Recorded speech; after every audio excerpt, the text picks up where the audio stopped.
when you're in pain, soothing as a springtime rain, to have a friend right in your corner, your heart will feel a little warmer. Tender loving care, tender loving care, each warm and friendly touch lets someone know you care so much. Tender loving care, tender loving care.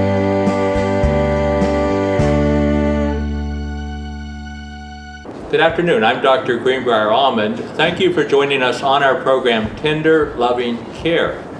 We're getting ready to celebrate 200 years of Buchanan.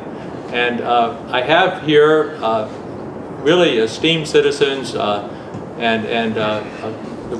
working committee, maybe others working with them as we prepare for a celebration the 30th of September, but really the whole month of September and of course all of 2016. Why don't we just identify ourselves a little bit and then we'll just go around and we'll talk a little bit about what's coming up for the celebration of Buchanan. Now if someone, we have very busy people on this show, so if someone needs to be off camera in 10 minutes, that's going to be okay.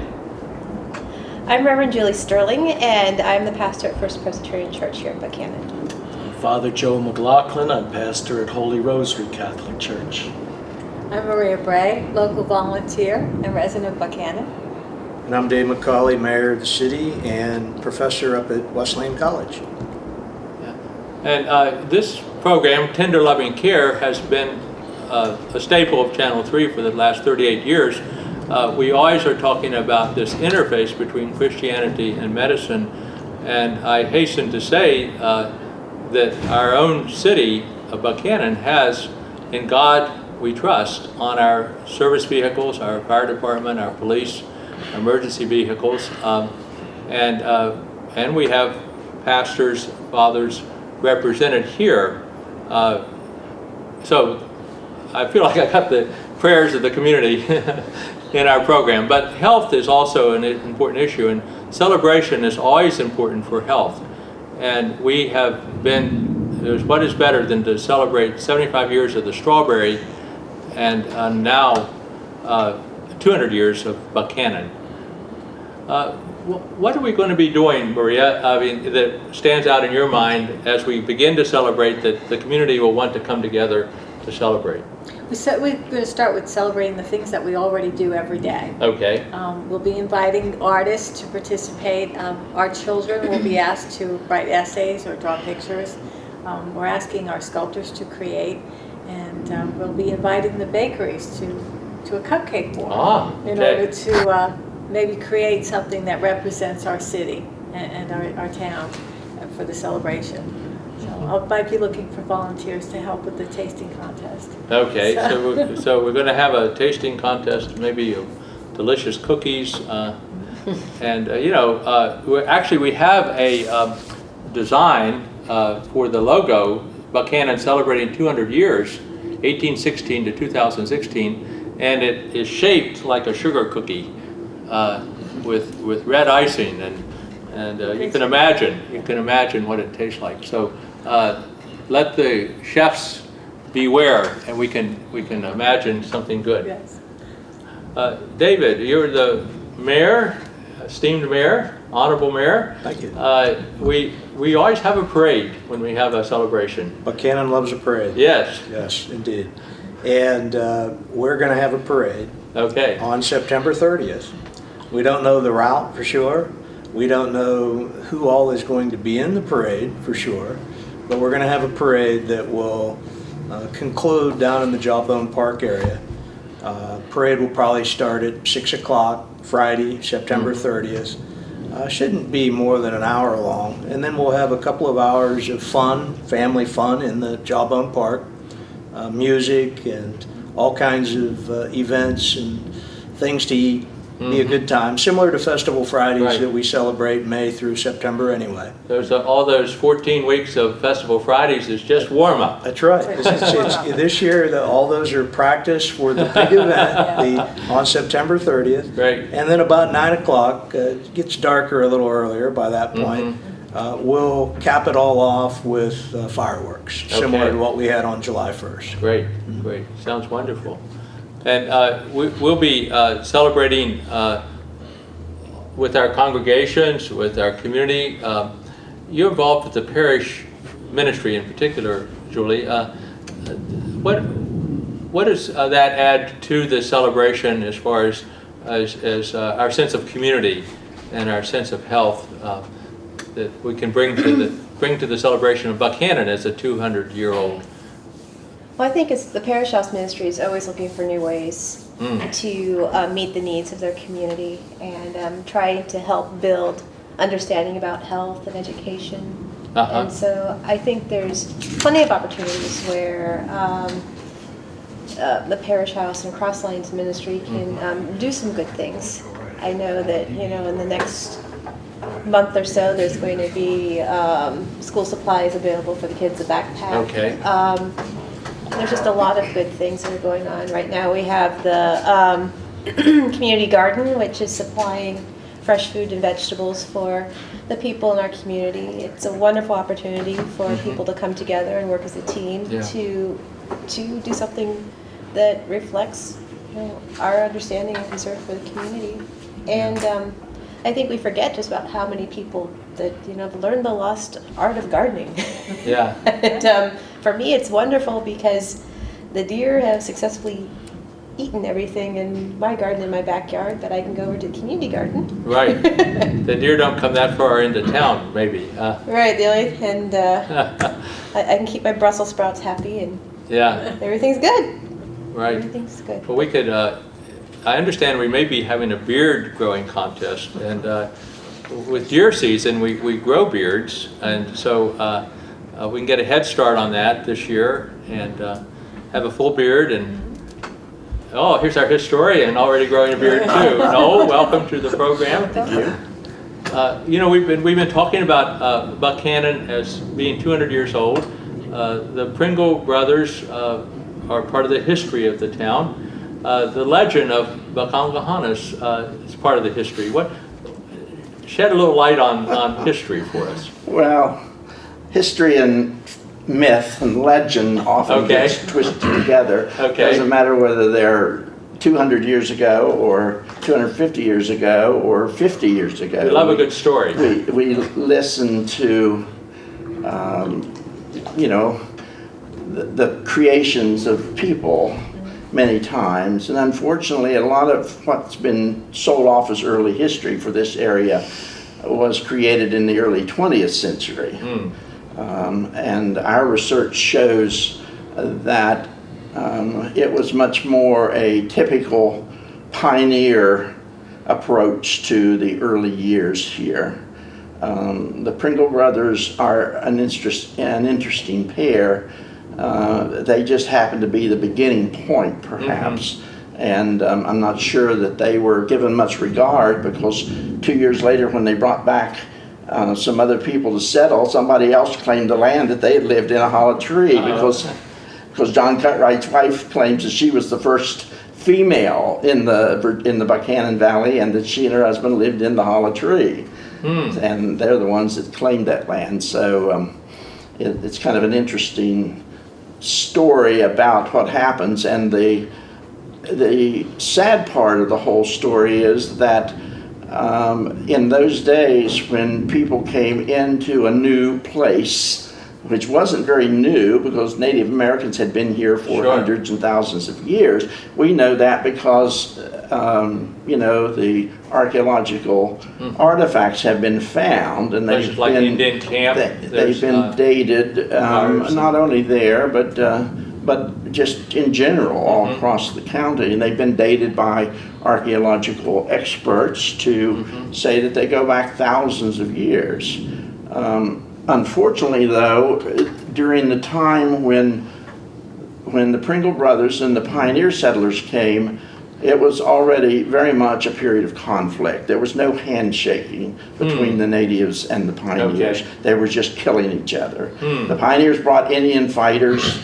The natives were already stirred up because they saw their hunting land. They really hadn't lived here for a good while. They saw their hunting land being taken over by other people. Sure. And that movement would certainly just go west as the pioneer and the extension of settlement patterns moved west, first into the Ohio Valley, then further west and clear to the northwest. And everywhere it went, Native Americans were the ones that suffered from the obvious The other exclusion thing that was of happening ownership of land. was the diseases from Scotland and Ireland and other places coming here, the viruses and bacterial infections. I mean, the Indians were at disadvantage, weren't they, with the invasion of the white man? Well, they had encounter early on with the fur traders by as early as 1600 or so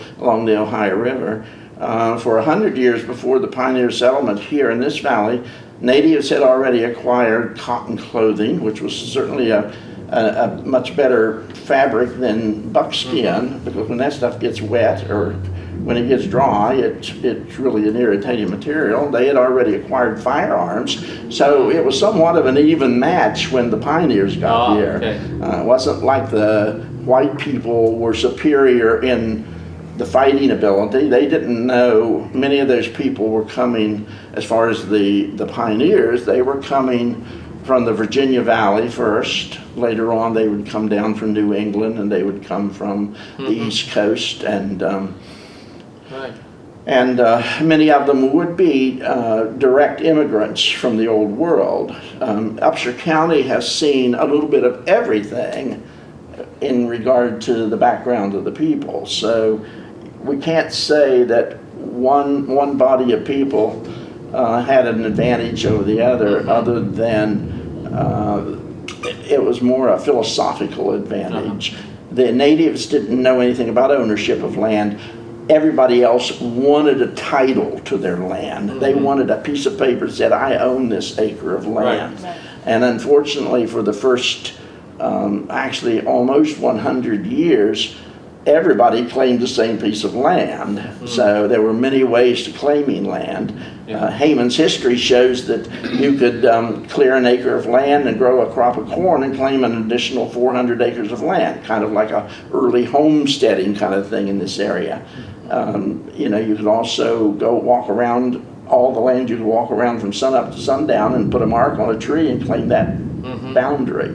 So you can see why everybody was confused about who owned what. Right. Native Americans didn't claim that land. They only used the land and left very little footprint on the land. We idealize them, though, don't we, too? No. Well, that was very interesting whenever, especially in the early 20th century.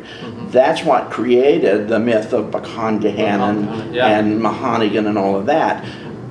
And Native American images began to appear on money and all of these things. But at the same time, they were being forced on reservations. They were being denied the rights to vote and all of that. So sometimes, the myth is greater than the reality. And certainly Judge McWhorter took no qualms about manipulating reality. In fact, he even tried to have seances in his house, in the early 20th century to conjure up these old spirits when he was Interesting writing. now that his old house is a funeral home. Yeah, that's quite apropos, isn't it? Yeah. But, and we have his record. We have the transcription of all of his conjurings. And interestingly, he was going to write a second text called The Scout of the Monongahela about Jesse Hughes, and he mentions this in this transcription, and he's trying to conjure up the spirit of Jesse Hughes, who's long gone by this time, and evidently he had been working on it, but somehow somebody else wrote that text in recent years. So that's kind of a mystery in itself. Another free spirit. Whether they acquired Judge McWhorter's notes Yeah. and manuscript or not, we haven't found that out yet. Maria, speaking of manuscripts and so forth, you're inspiring the community to have a book, 200th anniversary Book, yes. book, a birthday book. We're asking people who have a connection to Buchanan to share your stories. Keep the myths going. Keep the myth going. Yes, as you said, don't let facts get in the way of a good story. That's right. Because we are still collecting those. You can send them to upsyourarts@hotmail.com. It's one word. And I'd like to hear from people who came here from other places too. We were sharing about that before, how different visitors have brought different flavors to mix into our community. Yeah. And how we have the different students. So yeah, it would be good to do that. And it's about time we have a song. Maybe I'm beating the drum here, the Indian drum, something. But we have 4 songs for West Virginia, but we need a Buchanan song. I believe we have one. Okay. I believe Okay. that the Rissinger lady wrote a song that mentions Buchanan. At Maybe it least it could was be- copyrighted in Buchanan. Can we But, sing it? uh, Sing it out loud. No, I'm not. I'm not singing because I don't know the words. And we must be mindful of Jimmy Pankow, the trombonist with Chicago, who in Oh, okay. 1969 Yeah. did a ballet Oh for a yes, girl yes. in The girl Buchanan. from Buchanan. That's right, misspelled, no K. Uh-oh. And we've actually reached out to him. I've been in touch with his publicist to try to get Jimmy Pankow, and maybe he'll bring Chicago with him Wow. to entertain in Jawbone Park. Wouldn't that be wonderful? We're going to create some hype, even if he doesn't come. Yeah, that's right. We're going to celebrate this. Yeah, event. let's celebrate it. Yeah, exactly. Yeah. But And we have other authors, maybe they'll be invited, Steve Coons, Steve Coons. Jane Steve Ann Coons, Phillips. Jane Ann Phillips, and some other folks that Noel could tell us better about, who are classic, either born here or came to Wesleyan to attend school here. For example, in October, after our September 30th event, Ted Cassidy, who was a drama student, theater student for 2 years at Wesleyan, he's better known as having played Lurch on the Addams Family. Okay. He was the center on our basketball team. Wow. He was 6'9" tall, and we're going to do on a steel plate, a rendering of Ted Cassidy as Lurch, attach it to a bench for people to pose with Lurch downtown. And the week before Halloween this year, we're going to dedicate that bench on Main Street. Okay.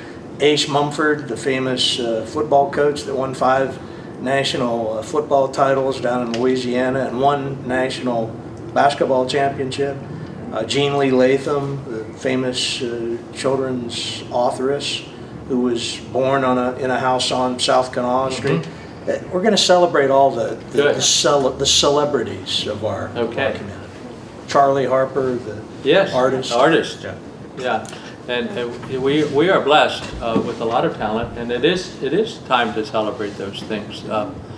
If we want to inspire our youth to have their stories amount to something, it's good to see that people from Buchanan can do that. Well, we want to be careful not separating Upshur County and Buchanan too. Okay, sure. Because they're really one and the same. Oh, yeah. When we talk about Buchanan, Upshur Countyans center in Buchanan. So there are, lots of individuals. I suggested to Maria some other kinds of people besides just writers, although there's some writers that we haven't included, like Lois Latham, who was a cousin to Annie Latham Bartlett, the sculptor. Of course, Charlie Harper was born in Frenchton. He wasn't much for farm work, he says in his autobiography. He did like to lay on the riverbank and watch the skeeters on the water, and those skeeters appear in many of his pieces of art as kind of humor, because he's a very humorous individual.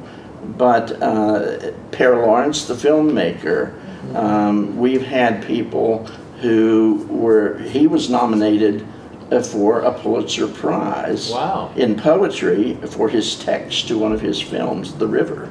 We had a young man from southern Upshur County, Mr. Wall, who went to Sacramento and won a Pulitzer for his writing in newspaper work. So we have people who have acquired, you know, status or fame or acknowledgement of their work or whatever we might want to refer to it as. Beyond just the most recent, you know, we have historic people too. And I think that there are lots of different ways of looking at those people's lives, and certainly the people that we honor. The Wesleyan connection could be huge, you know, really. I mean, if you counted everybody that ever went to Wesleyan that accomplished anything that had no other connection to Upshur County, I'm not sure that you'd want to go that far. With going too far, but like Ted Cassidy at least came from Barber County, and we touch Barber County. I have no problems with that. And we claim in surrounding counties, we claim little communities sometimes, like Our Hall poet, or Helvetia. We claim them more for Upshur County than from their own counties. Well, and some other, like Bill Grimes was the first president of ESPN. He was a graduate from Wesleyan. How about that? We're the only Division II school, formerly NAIA school, that had 2 members of the Pro Football Hall of Fame in Cliff Battles and Greasy Neal. How about that? Yeah. Wow. Chris Wallace, who's president and general manager of the Memphis Grizzlies, is the son of my old law partner, Bob Wallace. And he was here He for the grew up Strawberry here Festival. in Upshur County. Yeah. I had him in school. Christopher Lane is named after him. Did you know that? Right up off of Lincoln Street. Right. So I didn't know that. Yeah. And we're going to plan a time capsule. So Okay. that we can collect Time capsule. Time Okay. capsule. Amanda Hayes is working on that with me. And because we have so many places and organizations that have a rich history, so we'd love to see memorabilia from those groups.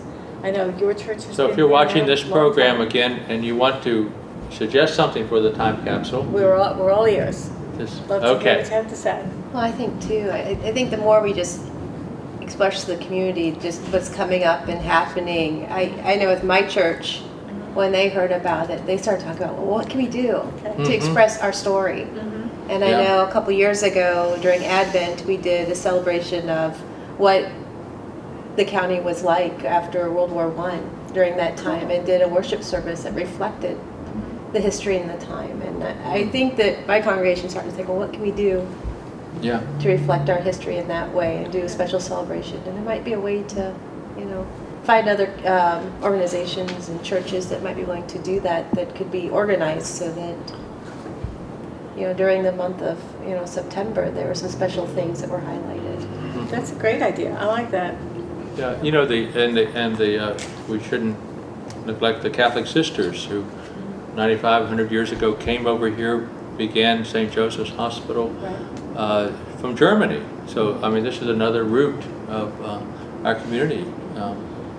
But the Irish had already brought Catholicism to Upshur County in the 1850s. Yes, which is intriguing too. Right. A lot of people don't know that we had an Irish community here in Upshur County. Right. And we still have the remnants of those. Near Excelsior, there was a Catholic church. Well, that was the last location. Started on McDermott Ridge, and if you go out to the McDermott Cemetery, they very proudly announce what county in Ireland they were born in. It's all over the cemetery. You gotta like those Irish guys. Yeah. I married one. Well, they got redeemed a little bit because most of them joined up with the North in the Civil War, but there were some wild Irish for sure. Yeah. Still are. So, what about a drama? Are we ripe for a community drama? I mean, Hatfields and McCoys, big deal. What's the other outdoor drama? The Honey in the Rock. But there could be a Buchanan drama here. And that's been talked about a lot in past years. We've done a Pringle Tree drama that was performed, I think, during the American Bicentennial. Okay. And Lois Latham wrote a fabulous panoramic view of history drama piece. She was quite the playwright, but it was never performed. It called for live oxen on the stage and everything else. You can imagine that going in and out of the Performing Arts Center at Wesley, and that probably wouldn't go very well. It was to be an outdoor clean up on that one. And we have used segments from it. Uh-huh. The French Creek Pioneers are celebrating their 100th year of gathering this Okay. year, and they're also celebrating their 200th year of the Presbyterians coming to the community. Okay. With Happy Reverend birthday, too. Asa, with Reverend Asa Brooks is coming, and we've been reading wonderful letters that he wrote. Of course, the churches have lots of early history. You know, it's basically the Methodists and the Baptists. Mhm. They were the earliest congregations Right. here. We celebrated the African American history too, with last year in an issue of our journal, and there's lots of intriguing history there that that we still have folks coming in to recall some aspect of their history. From the Victoria School reunion some years ago. Sure. That was a big affair. And to individuals who went out and the individuals that came in, into that community that made a great contribution to the community for sure. Yeah. So there are things like this that are out there, and having a 200-year celebration, it's an opportunity to bring all that together in a new way, a fresh way. Maybe there'll be readings from the Presbyterian standpoint at the church or something. I mean, public readings that There might be. people could be invited to. People in robes or something like this, and I don't know. Well, the discussion is ongoing. Okay. Monday, August the 8th, August the 8th, okay. at 6 o'clock at the Public Safety Complex. It's the very next meeting, and if you haven't been there before, that's okay. Just come on out and share your ideas. Okay, so August the 8th at the Public Safety Complex. It's the old Foodland store now. That's right. But very much transformed. It is. And you have a public room now, so I haven't been there myself. Oh, it's a good room. It's a Good to room, meet in. okay. In fact, we might be hanging up our logo Okay, that was just designed. So we'll try to get that up. and you'll probably be seeing more signs like this all over town, which will be fabulous. We're going to try to engage the downtown merchants to decorate their storefronts. And, Okay, the professional offices will hopefully buy into this. They might be asking Noel for artifacts to sport in their windows before we Yeah. So, well, very We good. won't let them go. won't let them go. Well, what we'll We do are the is, guardians, so we Yeah, have that's to. it. We don't really have any early artifacts. Okay. Supposedly, I think we have a piece of the original Pringle tree or something, Oh, wow. Oh, cool. but it's well, pretty much we'll dust. get together again like this after the 8th. That's correct. And I've asked Maria, maybe she'll be emceeing that program, and that'll be great. But we want to have a lot of input, and this is just the beginning of a discussion. So I want to thank every one of you Wait. for coming together. I have a question. What's the significance of John Buchanan? Of John Buchanan. Yeah. Well, our research shows that probably that's where our name came from. Colonel John Buchanan was a significant individual on the Western Front in the early 1700s. He actually died the same year this settlement was made. It's another reason why we believe that perhaps it was bears his name. He was a Scotsman, and in Scotland they pronounced their name with a K sound, Buchanan, even though it's spelled Buchanan, which was the common spelling in everything that we've found clear up into the early 1900s. They were still spelling Buchanan that way on mappings and things. So his name has been associated, in different ways, but no one really dug into the deep research until we started.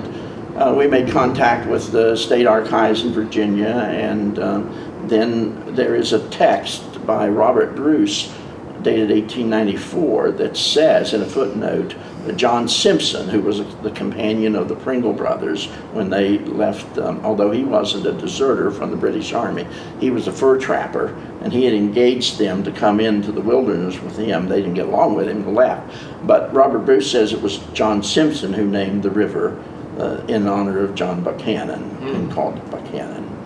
And that's the earliest reference we have to the naming. The earliest reference that we have to the name of Buchanan as the river and the settlement goes really back early to the 1770s in petitions to the Virginia government. And so it's pretty well established. So that would be the significance of Colonel John Buchanan, although he's not mentioned in the Cutrights history or anything like that, because nobody had uncovered his information yet. Noel, could you speak for just a moment to the significance of 1816? Well, some folks have disputed yeah, we keep throwing the Pringle brothers in, and that's really, like almost 50 years, more than 50 years before, and the pioneer days. The 1816 date is significant because a land speculator from Alexander, Virginia, by the name of Robert Patton Jr. Now, his father-in-law lived in Clarksburg, Benjamin Reeder, and everybody was a land speculator at that time. They were buying up large tracts of land and trying to resell them. But he was more legitimate, and his titles were more legitimate because he bought the Elizabeth Cummins Jackson's 3,000 acres. They had already moved to Clarksburg. Her husband had already died when she sold the land, although most people say she's the one that paid for the land originally anyway, because she came from England with gold, they said. And but anyway, he bought the 3,000 acres, and he petitioned the Virginia legislature. That was the procedure to do things, whether it be Mr. Jackson building a ferry across the river, which is a petition about the same period of time. He petitioned to the Virginia legislature to lay out a town named Buchanan on 20 acres of his property. And that was how it started. That petition was submitted in the fall of 1815. It was approved in January of 1816, and he proceeded to lay out his town. That town is from this very spot right here down to the courthouse spot along Main Street. There were 30 lots, and immediately he sold like 18, I believe, of them, of the lots. And mostly to local people. But that's why 1816 is significant, because it's really our point of establishing a town. Now, the community had been well established, and it was often referred to as the Buchanan River Settlement, the Buchanan Settlement, or Buchanan in different early documents, but it was also really a South Buchanan. Was that a separate community, South Buchanan? Oh, that doesn't come to 100 years after. 100 years later, okay. Well, 1900, South Buchanan became an incorporated town of its own. Only lasted later about on 20 years, but okay. It was a squabble, I believe. Somebody was running cows or something, and somebody got mad, and so they said. But it included Wesleyan. So It's interesting that Noel mentions the 20 square acres, because now we're 2,000 square acres. Wow. We're 100 times bigger than the 100 times original. bigger, wow. Yeah. And so when we do the time capsule, we're talking about a time capsule, 100 years later, then we might be more than 4,000 well, there was acres. somebody claiming the land by 1816, every acre of land. There's a plat drawing in the courthouse of Upshur County showing all of these big claims of land. These were big claims, 100,000 acres, 50,000 acres. And they're just overlapping. They were done in collars. So I think somebody in the early 20th century kind of put that together to show how confusing land titles would possibly be. So every acre was claimed by somebody, and there were people living in communities about. French Creek was well established by 1816. Large had been well established. Just Buchanan hadn't really had an establishment. However, it had a post office. It had the first post office in 1804, and Mr. Jackson had that in his home, as most post offices were. So it had an identity. It's had an identity from the very beginning. The river was identified. The settlement was identified. The post office was next. Probably a timeline is something that we have a published timeline, but it's important to kind of put things in perspective. So Right. if we want to put South Buchanan, we put it way up in 1900. Okay. We don't, and we So put we the have a lot Pringle to- brothers way back in the 1760s, you know, and we put, other people on their timeline, that way we see what their significance is. Yeah, well, I appreciate you being here today, adding to this discussion of our birthday, because we want to celebrate, but it's nice when we have a birthday party to recall our origins. So, Well, you have to know where you've been to know where you're going. right, One's the right. doorway to the And- other, so. And Mayor, thank you for coming. Glad to David, be here. Thank you for having me. Maria, thank you for Thank heading you. up the project, I think. Well, And, yeah, Dennis did. and also Julie, thank you, representing the now 200 years of 200 the years, yeah. of the Presbyterians in the community too. Yes. So we appreciate that too. And we look forward to more programs of tender loving care when we can talk about our origins and then plan our celebration leading up to the 30th of September, when we'll have a spectacular Friday with fireworks, with a parade, with a gathering of our community. But there's many things happening between now and then, and we invite you to join us in the celebrating of 200 years of Buchanan. We'll see you next week.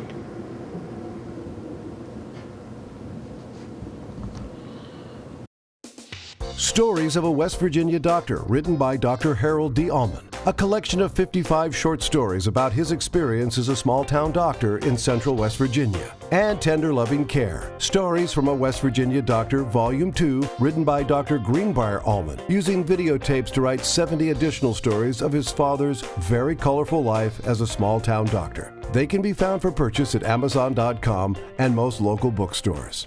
Tune into Channel 3 Buchanan for Tender Loving Care with Dr. Greenbrier Allman, where he talks about the connection between Christianity and medicine.